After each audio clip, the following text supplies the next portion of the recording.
Photo తీస్తున్నాడని నిలబడితే video తీస్తున్నాడంట Anand. అందుకే నవ్వుతున్నాను. కార్తీక పౌర్ణమి ఈరోజు మూటకట్లలో ఉన్న శివాలయానికి బయలుదేరాము.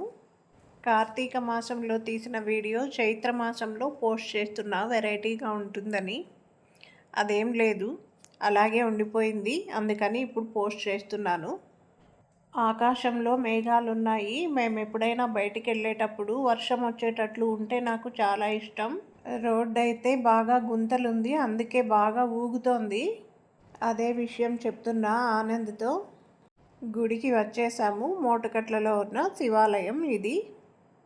ఇక్కడ కృష్ణుడి విగ్రహం చూడండి, చాలా పెద్దదిగా ఉంటుంది. అలాగే శివలింగం కూడా ఇదే ఎంట్రెన్స్. అక్కడే నంది, ఈ పక్కన ఆంజనేయ స్వామి విగ్రహం చాలా పెద్దది.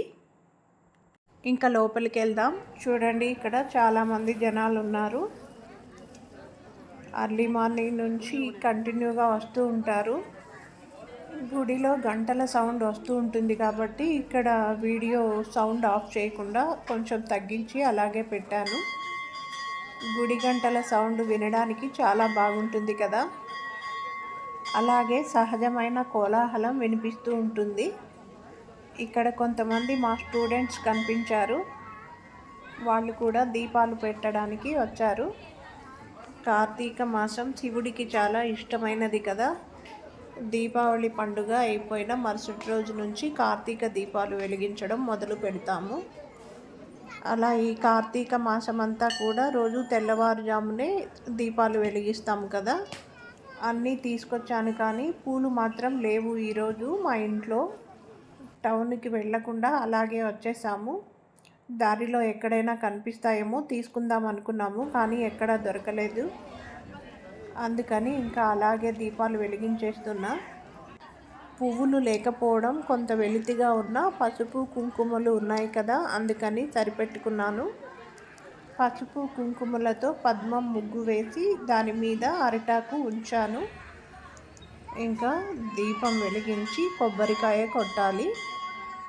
ఇక్కడ ఈ గుడిలో శివుడే కాకుండా రాముడు, వెంకటేశ్వర స్వామి, సాయిబాబా, ఆంజనేయ స్వామి అందరూ కూడా ఉన్నారు. నవగ్రహాలు కూడా ఉన్నాయి. కోనేరు ఉంది. ఇక్కడ మారేడు చెట్టు, ఉసిరి చెట్టు ఉన్నాయి.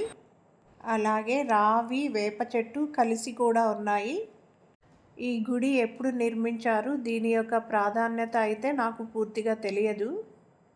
కానీ గుడి అయితే పాతదే. సంవత్సరం అంతా 365 రోజుల్లో కొన్ని రోజులు మనము దీపాలు పెట్టలేకపోతాము కొన్ని సందర్భాలలో.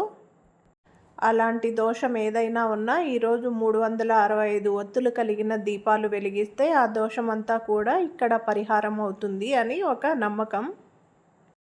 ఈ కార్తీక పౌర్ణమి రోజున దీపాలు వెలిగించడానికి వీలు లేకపోతే ఈ మాసం అంతా కూడా ప్రతి సోమవారం రోజు కూడా ఏదో ఒక సోమవారం రోజు దీపాలు వెలిగిస్తారు. ఒకవేళ శివాలయానికి రాలేకపోతే ఇంట్లో అయినా కూడా వెలిగిస్తారు. ఆగమ శాస్త్రం ప్రకారం నిర్మించిన గుడిలో పాజిటివ్ వైబ్రేషన్స్ ఉంటాయి కాబట్టి మనము గుడికి వచ్చినప్పుడు ఆ పాజిటివ్ వైబ్రేషన్స్ మనల్ని తాకడం వల్ల మనలో ఎంతో మార్పు అనేది కలుగుతుంది. మానసిక ప్రశాంతత, సంతోషం అనేవి కలుగుతాయి. మన సంస్కృతిలో ఉన్న సంప్రదాయాలన్నీ కూడా మానవుని యొక్క జీవితానికి మేలు చేసేవే. మన పురాణాలలో చెప్పబడిన ప్రతి శాస్త్రం కూడా ఇది ఏ ఒక్క మతానికో పరిమితం కాదు, సమస్త మానవ జాతికి సంబంధించిన విషయం ఇది. మనందరిది మానవ మతం అంతే. స్వామివారి యొక్క దర్శనం కూడా అయిపోయింది. పూజ అయిపోయాక కాసేపు కూర్చున్నాము. ఇంకా బయలుదేరేస్తున్నాము. ఈ గుడి నేషనల్ హైవే పక్కనే ఉంటుంది. NH18 రోడ్ ఇది. చూడండి, ఈ విగ్రహాలు ఎంతో ఆకర్షణీయంగా ఉన్నాయి. ఈ దారిలో వెళ్ళే వాళ్ళకి చూడచక్కగా కనిపిస్తాయి. ఇక్కడ సినిమా షూటింగులు కూడా జరుగుతాయి. శ్రీకృష్ణుడు వెనుక ఉన్న గోవు చాలా అందంగా కనిపిస్తారు. శిల్పకారుడు ఎవరో కానీ చాలా అందంగా నిర్మించారు. అలాగే ఆంజనేయ స్వామి విగ్రహం కూడా